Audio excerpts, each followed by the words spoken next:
All right, hey everybody, welcome back to, what are we calling this? Deep Dive. This is Deep Dive. This is Deep Dive. Pastor Allen just preached a message on making progress. It's Sunday afternoon right after the message. Yeah. Great series. Yeah. I really love this one. What was your heart behind this series? Making progress. What kind of softball answer? I'm winding it up. It was, how does someone make progress? So, I initially thought it would be like a one-off, but then actually I'm going to go back to it again next week. Yeah.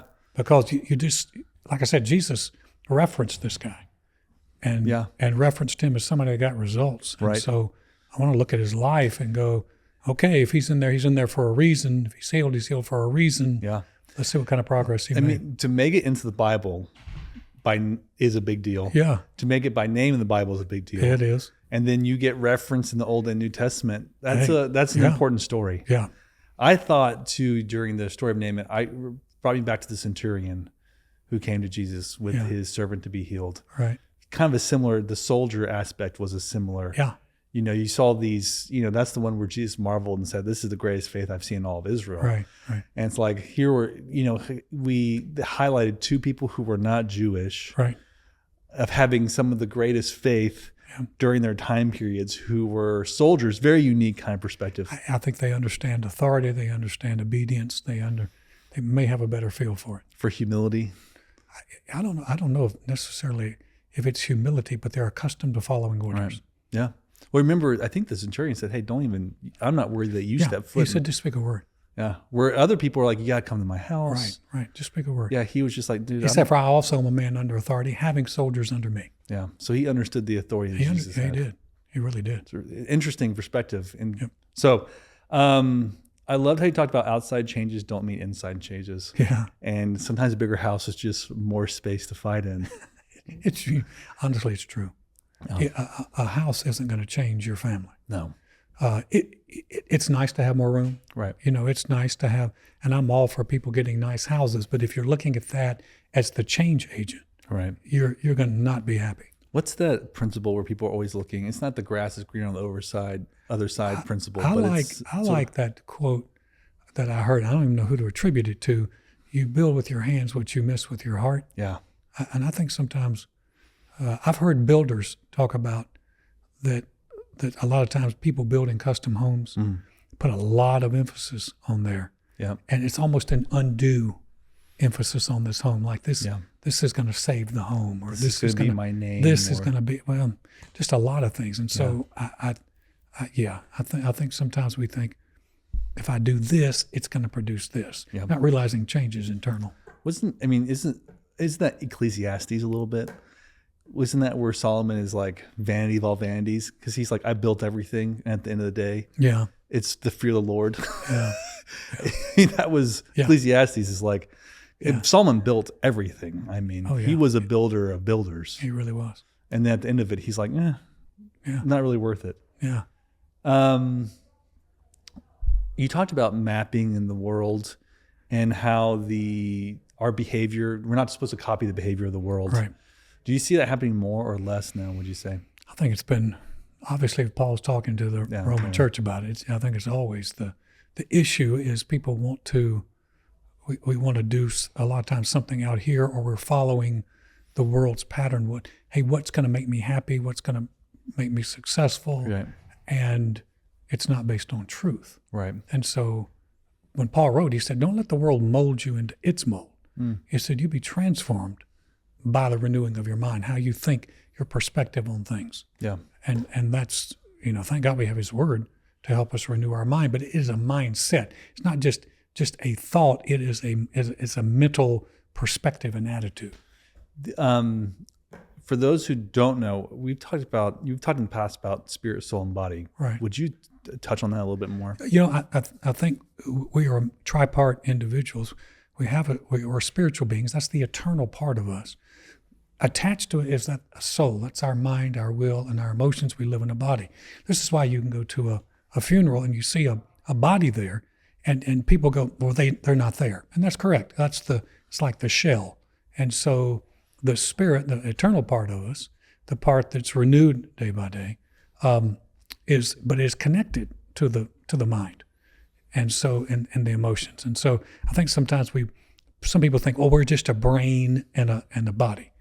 But no, we're a spiritual being. We have a soul. We live in a body. That's why when we leave this body, Paul said to be absent from the body is to be present with the Lord. Right. I have a desire, he said, to depart and be with Christ, which is far better. And so the idea is that we are spiritual beings, but our mind plays a huge part of this. Right.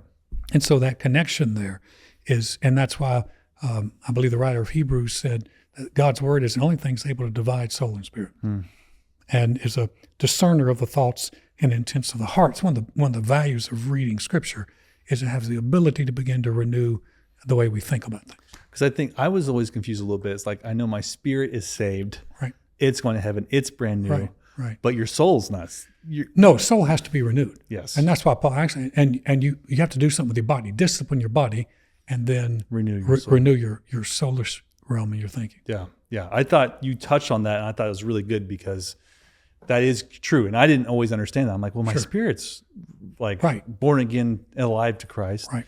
But why am I still feeling these emotions? Yeah, right. Why am I still dealing with these struggles? Same problems.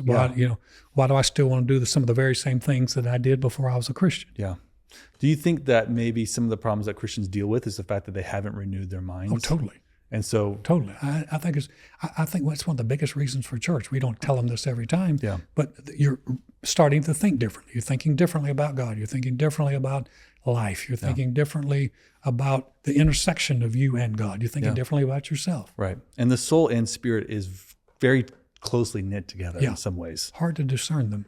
Hard to separate them. Only the Word of God can do that. I thought it was really good. I was thinking through that when you were talking about this, because I was like, we have to renew our minds. And I think sometimes I've had a hard time understanding that. And if you don't understand it, then you're constantly struggling, thinking there's a problem with me. Right. There's, I can't do this. And so I think a lot of times people don't realize is, no, I got to renew the way I think. I got to renew the way that I look at things. I have to renew how I see myself, how I see God, how I see my abilities. Right. All of that's part of the renewal process. And that's the progress Christians are supposed to make. It's like your spirit. God won't do it for you. Yeah, because I think I was a little bit confused always because I'm like, I'm made righteous before God. Right. I know I'm going to heaven. Like He doesn't love me any more or less depending on what I do here on earth. Right. That's right. But at the same time, I have a job as a Christian. I can't just sit back and be like, okay, well now I'm right. If I'm good. If you're going to grow, it's going to be your decision. Yeah, absolutely. I like that, and I liked talking about, like you said, we have the wrong map, and I think that's. Isn't that fascinating that guy would take off on an entire, but understand he was dealing with the science of the day. Absolutely. This is my whole thing on science. People make science a God. Right. Science is great. It's not a good God. Yeah, 600 years ago, they thought the world was flat. No kidding. And nowadays, there's still other people think the world's flat, and all they're wrong. All the geniuses out there said there's a polar ice. Yeah. And this guy goes, he sends this whole expensive, life-threatening, he lost his life doing it. Yeah. Wrong map. Yeah. From somebody that did not know what they were talking about. Well, I was thinking the other day, I was like, because we're driving, I did like a friends and family tour all over the country recently, driving. And I remember thinking, I was talking to Kelly, I was like, do you remember when we didn't have maps, like the world on our phone? And I had to drive somewhere. I had to get a map out, read a map, figure out where my roads were going to be, and then navigate my way. I mean, you did this all the time. Remember, you had a big old map that was sitting in your car because you would be all over Houston. It was an orange map. It was a key map. Yep. Yeah. That was like this was the old days. This is before GPS would have saved me so much stinking time. Yeah. But now we don't ever have to use maps anymore. No. Because I just type it in my phone. My phone just tells me exactly where to go. Yeah. But I was thinking about the other day. I'm like, people had to, it was so hard to leave your house or to go somewhere new or to discover something new because you were like, I go out there, I don't have a map for that space. Right. I'm asking for, no one asks for directions anymore. Right. But the world will give us a map and says, hey, here's happiness. A lot of times it's the wrong, and most of the time it's the wrong map. I think Instagram and Facebook too has probably been very influential maps on people's society now. Yes. I mean, you look at these influencers and look at what are they mapping out for you? Totally. Oh yeah, look at this, my new car. This is the food I'm eating. Yeah. This is the people I'm hanging out with. Here's the map to happiness. Yeah. And then you find out in the back end half those people are jacked up. and it's not real. Right. And, the enemy is always using some new way to remap It's a good brand. how we are. It's a good branding. Yep. Story of Naaman. I love how you talked about we have to assign value to anything to spiritual growth. Yeah. What does that look like in your life? Well, it's what you give. It's what I give time to.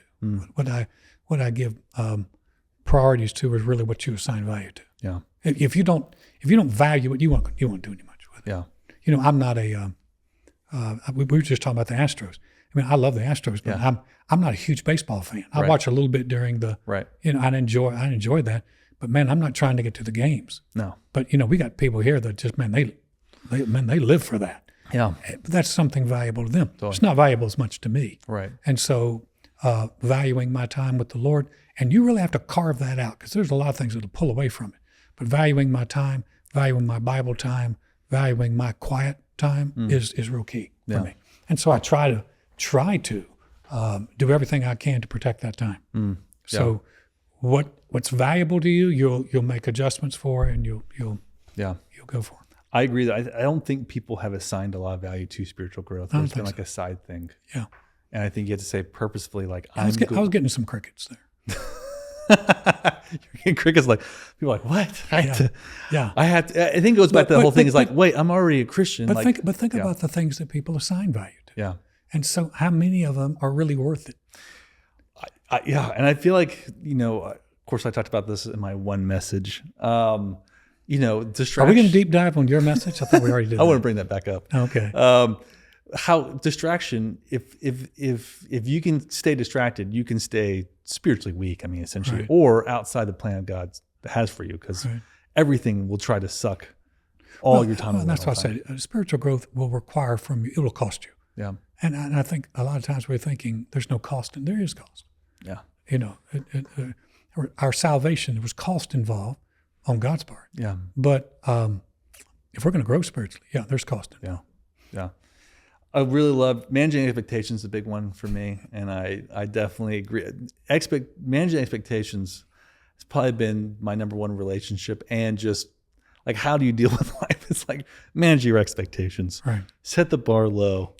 And it's an easy to hit that. I heard, I think it was Keith Moore say, so when it comes to people, expect little, appreciate everything.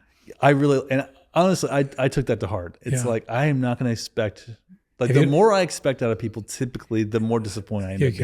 You can really get disappointed. Yeah. But I think people expect too much out of, they have expectations about how God's going to do something in their life. Yeah. Well, sometimes it's this whole like God's in control thing. So it's like, I'm just going to hand it to God. And there's still something that we have to do as a part of that. And so how do you deal with someone who's maybe dealt with some bitterness in that space? How would you... That's more than a deep dive. That's a whole message. I just think you really have to be careful that you're not thinking that your problem is that God is your problem. If he's your problem, if he hasn't come through, honestly, that's not a tenable position, and you're going to have to acknowledge that it's on you. It's not on him.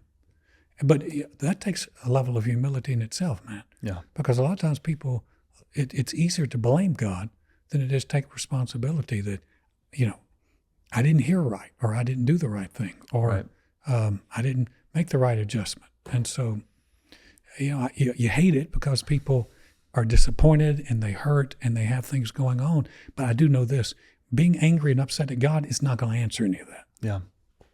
What happens to people who maybe it's not God, but they've been hurt by the church or hurt by people?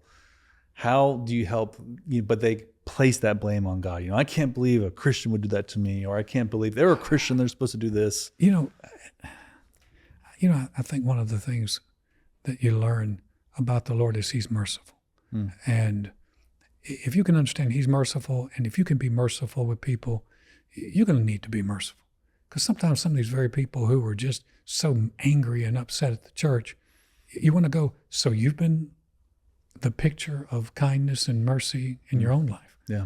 And so I just think it's a real dangerous place to blame the church, and listen, there's some horrible things that have gone on. Yeah. But the idea, if you get treated bad at one church, go find another one. Yeah. There are good churches out there. There's no perfect church out there. And if you're expecting perfection, then that's really just totally unrealistic. Yeah, if your expectation is perfection from God's people. And it happens. I mean, we see it in leadership. But you have to understand, people are people. Yeah. And we're surprised by people, and I'm surprised by people. But, I just have to, at the end of the day, I just have to go, hey, we're all human. Yeah. Everybody has got their stuff. Yeah. Yeah. And I loved the humility point, and I loved your ending part where it's the word you had for people. Yeah. And the different usually end on a story. And it was funny. They did not jump all over that. No, it got pretty quiet. Yeah, it did. I was up there, but I do, you're right. That's a word from God. It's a word. It's just as much a word from the Lord as what Elisha told Naaman. And yet, a lot of times it is, and it's not going to hurt us to do it. Right. But really, the real issue is, what do you got to lose? Right. Just just practicing rejoicing, practicing talking to the Lord like He's real. Yeah. Giving thanks. What do you got to lose? Do you think rejoicing is an act of humility though? Because when you're doing something you don't want to do. Well, I don't really know if it's an act of humility. I think it's just something that you don't have always these feelings of rejoicing. Right. And so it's more of a discipline to me. Okay. Yeah. It's like, hey, I'm going to rejoice. The humility is actually doing those three things and going, I'm going to do that. Right. As opposed to going, that's just preaching, or that's, that doesn't apply. It's when people go, well, that doesn't apply to me. And you go, no, it actually does. It does. Yeah. I think lastly, your last point, I was thinking about our eternity. We're only doing this for such a short time. Life is so short. It is short. Here. And we have so much more to live after this. And I think realizing that. And that's why Paul told Timothy. Yeah. He said, exercise yourself toward godliness. Yeah. He said, for godliness is profitable in this life and in the one to come. I even talked about it on Monday in my devotional about how Paul talked about those who are rich in this present age. Yeah. So he had a real distinction between we have this world and then we have the one to come. Yeah. So I feel like the New Testament church was very aware of the age to come. No, I think he was constantly having to remind them. Really? Oh, yeah, you're right. Because we hear about it a lot. Yeah, constantly having to remind them. But it's a constant reminder that we need. It's because we get so fixated on this world, we forget there's something more. Yeah, that's great. Well, great word. I love the word at the end when you said dip. Because you can feel the crowd. You can feel a crowd with you and not. No. And as soon as you release the word, everybody's like, okay, so we're leaning forward, waiting for Pastor Allen to give me a word. Yeah, here's a word. And it's like, here's God's word. It's a go dip. And then everybody's like, okay, and like dip. And I thought that was great. I think it's the exact same thing. It's like, dip. Are you willing to dip? Are you willing to dip? Yeah. All right, great challenge. Try it for at least 7 days. At least 7. That's got to be biblical, right? 7. All right. Thank you, Pastor Dad. Thank you, man. Appreciate it. We'll catch you next time on Deep Dive.